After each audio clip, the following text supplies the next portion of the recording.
जैसे कि आप लोगों को पता है मेरी छोटी बेटी का बर्थडे है, तो ये बर्थडे व्लॉग है। और देखो, पहले हमने सोचा था कि बलून डेकोरेशन वाले को बुलाएंगे, उसने हमको 5,000 रुपए बोले। तो हमने सोचा इतने से तो डेकोरेशन करना है, और इसका 5,000। तो मेरे हस्बैंड बोला हम लोग ही खुद ही कर लेंगे।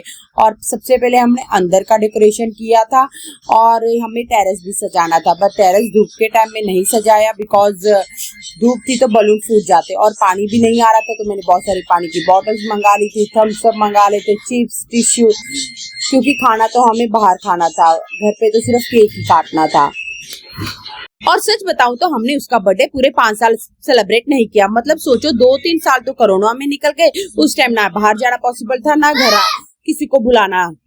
फिर उसके बाद हमने सोचा चलो पंजाब जाके करेंगे, फिर नहीं हो पाया। और पिछले साल भी हमने सोचा था पंजाब जाके करेंगे, क्योंकि अप्रैल में छुट्टियां पड़ जाती है बच्चों की। पर उस वक्त पाकिस्तान और इंडिया का वार चालू हो गया, तो हम लोग वहां से फटाफट निकल के आ गए। फिर कभी कुछ ऐसे करके 5 साल निकल गए। कभी कभी ना लाइफ में हम सोचते रहते बाद में करेंगे, परफेक्ट टाइम पे करेंगे, लेकिन वो परफेक्ट टाइम कभी नहीं आता। इस बार भी मैंने सोचा था नहीं करना है, बट मैंने इसके पापा ने बोला कि बिल्कुल नहीं, इस बार हमारी बेटी का बर्थडे सेलिब्रेट होगा। और ये देखो, ये जो मैंने लाइट वाले बलून लाए थे, देखो कितने अच्छे लग रहे हैं।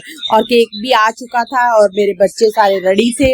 और ये देखो टेरेस हम लोगों ने किस तरह सजाया था, बहुत ही प्यारा लग रहा था। वीडियो में उतना वो नहीं, मतलब क्लियरिटी नहीं आई, बट बहुत ही सुंदर लग रहा था। मेरी छोटी बेटी के तो आज जमीन पर पैर ही नहीं रुक रहे थे, वो इतनी ज्यादा खुश थी। और वैसे भी मैं जब भी हम लोग बर्थडे पार्टी करते हैं, हम लोग बाहर के लोगों को नहीं बुलाते हैं, हम सिर्फ फैमिली मेंबर, जैसे अभी हम लोग सिर्फ इसकी बुआ लोग आएंगे, चाचा, दादा, दादी, बस। और जो मेरी तरफ के लोग हैं, मेरे मायके वाले, वो सब कनाडा में रहते हैं, और मेरी एक बहन दिल्ली में रहती है, तो उनका आना पॉसिबल नहीं होता।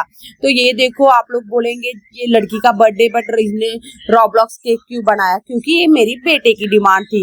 मेरे छोटे बेटे ने बोला मुझे रॉब्लॉक्स केक ही चाहिए, तो मैंने सोचा चलो रॉब्लॉक्स केक ही बना जाते थे। उसको लग रहा था बर्थडे उसका है, तो बार बार पूछ रहा था ये नाम किसका है। मैंने बोला है बेटा तुम्हारा नाम ही है। फिर हम लोगों ने केक कटिंग की, और केक कटिंग का वीडियो नहीं बन पाया बिकॉज फोटो शूटिंग हो गई थी। और बस अभी केक डिस्ट्रीब्यूशन की बारी थी। फटाफट मैंने और मेरी देवरानी ने मिलके सबको केक, चिप्स, थम्स अप और पानी सर्व किया, क्योंकि फिर उसके बाद हमें जाना था रेस्टोरेंट। वैसे भी 10 बज चुके थे। और सच बोलूं, कभी कभी छोटी छोटी खुशियां ही सबसे बड़ी होती है। जरूरी नहीं है बड़ा फंक्शन हो, बाहर के लोग हो, अपने लोग हो, बस वही काफी है। बस फिर हम लोग निकल पड़े रेस्टोरेंट की तरफ खाना खाने। और ऑप्शंस इतने दे देते हर कोई, ये रेस्टोरेंट में चलेंगे, वो चलेंगे, तो कंफ्यूज हो जाते। फिर हम लोगों ने सोचा चलो चिट डालते हैं। फिर हमने चिट डाला और ये वाला रेस्टोरेंट का नाम आया। बस फिर इसके एम्बियंस बहुत ही अच्छी थी, और खाना भी बहुत अच्छा था। और बच्चों ने तो बहुत ज्यादा मस्ती की इसमें स्विंग्स भी थे। खाने में हम लोगों ने नॉन वेज और वेज मंगाए थे, बिकॉज थोड़े लोग वेज खाने वाले थे और थोड़े नॉन वेज। फिर हमने इधर से अच्छे से डिनर किया, और डिनर करते करते हमको रात के 12 बज गए। फिर हम लोग चले गए आइसक्रीम